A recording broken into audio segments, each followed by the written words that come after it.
I'm back! And I'm sure my 5 subscribers are doing cartwheels right now.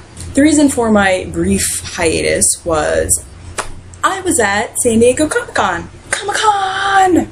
Comic-Con was an amazing experience, and I'm beyond thrilled that I was able to attend this year. Not the least because I got to meet Colin Morgan in what I can categorically call the greatest 5 minutes of my life. And a lot of people who had never been to Comic-Con before were telling me what to expect. Which, whatever, I do that on occasion. You hear things, it happens. But for those of you who have never been to Comic-Con, this is what you can expect. People. Lots of people. So many people. Over 100,000 people had tickets, and they all had to go somewhere, so you basically had to wait in line for everything. Maybe half of my time there was spent waiting in line.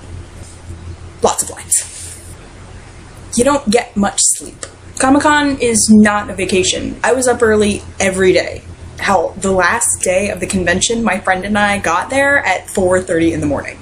I wasn't one of those people who camped out overnight because I enjoy sleeping in a bed too much, but it didn't really matter because it's not like I got that much sleep anyway. You will spend so much money. Seriously. But there's just so much cool stuff. You get a lot of free stuff if you know where to go when you happen to get there when they're giving it out. Because people were telling me, oh my god, you'll get so much free stuff. But the thing is, it's not like they're handing it out all day, every day. You kind of have to just be in the right place at the right time to get them. But there are all sorts of SDCC exclusives that, you know, cost money. And the lines for these were sometimes as long, if not longer, than the lines to get into the panels or the autographs. Despite all the lines, and people, and money, and I was very badly sunburned, I had so much fun. Oodles of fun. So what can you expect if you go to Comic-Con? Allow me to relate the highlights of my experience so as to perhaps better prepare yourself for what you may experience in the future.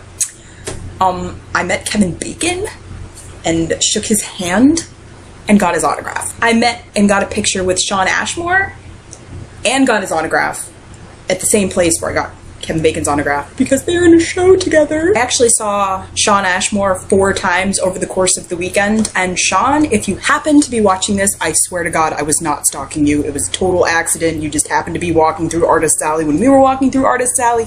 We didn't say anything because we'd already seen you twice, and we really didn't want you to think we were following you. Although I'm pretty convinced that you were following us because that's just a little too coincidental for me. I was at a free Nerd HQ panel that consisted of Zachary Levi, Summer Glau, Nathan Fillion, Adam Baldwin, and Scott Wolf. I got to attend the official San Diego Comic-Con Nerdist podcast featuring John Barrowman, and after the podcast I got to meet and get Chris Hardwick's autograph, also Matt Mira and Jonah Ray, so that was... Also, Chris Hardwick's Comedy Central stand-up special is going to be airing sometime in October. I might possibly be in it, so keep an eye out for that. I was around the corner from Martin Freeman. I didn't actually get to, see him, but I got to watch him on the big screen.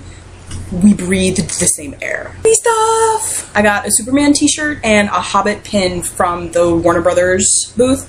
Plus, I got, a bazillion comic books, comics I don't even read, but whatever, they were free. There was Iron Man concept art. I got a free Spider-Man poster. Also, YouTube socks. Because they're tube socks. From YouTube. 4th row for the Merlin panel. That was why we had to get there at 4:30 in the morning. So keep in mind that we got there at 4:30 in the morning and we were still only in the 4th row. And of course, I got to meet Colin Morgan and Katie McGrath. I got pictures and autographs, and I gave Colin peanut butter, and he high-fived me, and there's video evidence of this, and it was awesome! Seriously, that whole interaction made the entire weekend completely worth it for me. Now, I heard a lot of people complaining about how Comic-Con has gotten too big and too crowded and too commercial and how it used to be so cool because it was more like an indie thing. And since this was my first time, I really can't comment on how much Comic-Con has changed in the past few years. But I can say that if you're not enjoying the experience, don't go. It's like how my dad complains every time we go to Disney World.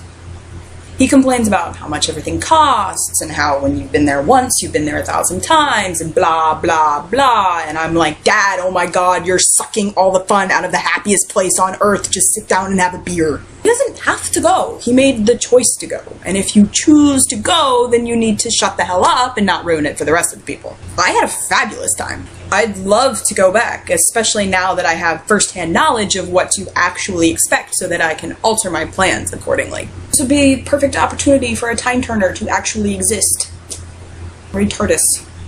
Either. Not